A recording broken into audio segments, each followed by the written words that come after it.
So after No Way Home, Peter is currently, as far as we know, in his brand new but shitty looking apartment. He has a brand new but amazing looking suit, I might add. He just got the "with great power comes great responsibility" quote. Peter has lost everything from his home to his loved ones and his identity as well, so no one knows who Peter Parker is, which is a good and a bad thing. A good thing for Spider-Man obviously, but a bad thing for Peter Parker because he has to cement himself back into society once again after Doctor Strange's spell. He does have his GED, which we see at the end of the movie, which means he will be going into college for the next upcoming MCU Spider-Man adventure. MCU Spider-Man 4 has the green light and is in development of the story. So with that being said, today I will gather all of the information we have on MCU Spider-Man 4 so far. Just keep in mind that everything in this video is pretty much fan speculation and leaks and rumors and just any information that we already have in front of us. So take anything I say with a grain of salt. If you do enjoy this content, please consider subscribing and don't forget to hit the bell to turn on notifications to never miss an upload here on the channel. If you have subscribed already, comment below what you hope to see in MCU Spider-Man 4. So Spider-Man 4 is confirmed to be the start of the next trilogy in the MCU. MCU Spider-Man 4 will star Tom Holland. As I did mention earlier, he has his GED and will be going off to college, and this will basically determine the future of MCU Spider-Man as we know it. This is because, realistically looking at it, there's two options they could go with to base their story off of. First option is that Peter could be going to ESU, and this isn't where MJ and Ned are going to because they're both going to MIT. Second option is that Peter could be going to MIT with MJ and Ned. Now this means that if he does go to ESU, we could get a whole cast of new characters than the original trilogy, for example like Gwen Stacy and possibly Harry Osborn or even Miles Morales, because Peter hasn't met these people yet. And while we did just get Norman Osborn, Harry Osborn would be nice to have in the MCU along with Gwen Stacy and Miles Morales, and possibly even Felicia Hardy as the Black Cat. On the other hand though, if he does go to MIT, we will obviously see the return of MJ and Ned Leeds. The chairman of Sony stated that he hopes to get the original cast back for the upcoming film, so most likely we will see those characters back. So now in terms of the love interest, it could go two ways, because if Peter goes to MIT, he will continue to pursue MJ. However, if he doesn't go to MIT, we could get Felicia Hardy as Black Cat or Gwen Stacy as a love interest. So now next up are the villains, which are all rumors and fan speculation so far and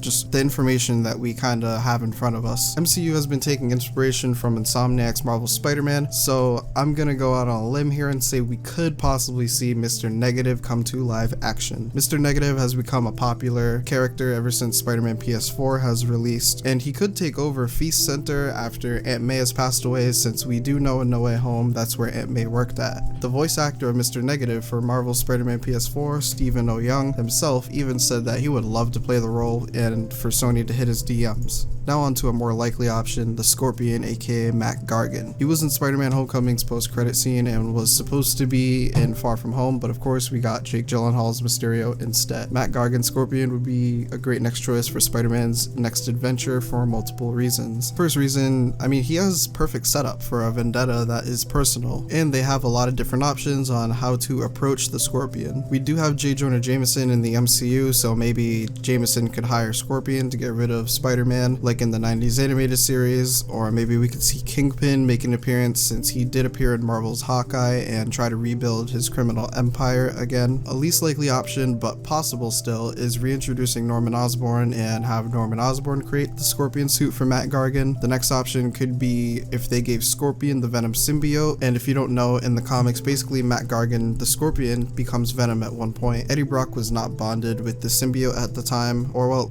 technically he was, but not like the same Venom symbiote. If I'm not mistaken, Eddie Brock was actually anti-Venom when this happened, but the symbiote was seeking an experienced criminal who had a hatred for Spider-Man, and the symbiote found Matt Gargan, the Scorpion, and Scorpion accepted the symbiote's offer and was transformed into the new Venom. Speaking of Eddie Brock, that is the other possible villain, Eddie Brock's Venom, but it might be confusing since we do also have Tom Hardy's Eddie Brock in the Sony Marvel universe. But at the same time, it is the multiverse, and since Kang is gone due to Sylvie killing him, any and everything could exist all at once, and we could see the MCU variant of Eddie Brock show up in MCU Spider-Man 4. So overall, in terms of villains, we should definitely be excited with possibly seeing Venom, Scorpion, or Scorpion as Venom, or Kingpin, or Mr. Negative maybe. Now next up, heroes that could possibly show up. There is a rumor of the Fantastic Four showing up for a possible cameo in MCU Spider-Man 4, which would make sense since after Peter's origin story in the comics, his very next issue, the Fantastic Four did show up. And in the MCU, this trilogy was this Spider-Man's origin story. So it wouldn't be too far-fetched to assume that we'll see the Fantastic Four in the next movie. Now, the next most anticipated one is obviously Charlie Cox's Daredevil, since he did show up in No Way Home, not as Daredevil, but just as Matt Murdock, and as well as getting a brand new Disney Plus exclusive show. An extra rumor is that Black Cat could be making an appearance as Felicia Hardy, if I didn't mention that already. She's very popular in the fandom. With all that, if you did enjoy this video, hit the like button. Let me know what you hope comes true and doesn't come true for MCU Spider-Man 4 in the comments below so that I can discuss with you guys in the comments. So that is pretty much everything that we know is confirmed, along with fan speculation and rumors so far for MCU Spider-Man 4. Don't forget to hit the subscribe button and bell icon to never miss an upload if you enjoy this content. With that being said, hope you enjoyed the video. Until next time.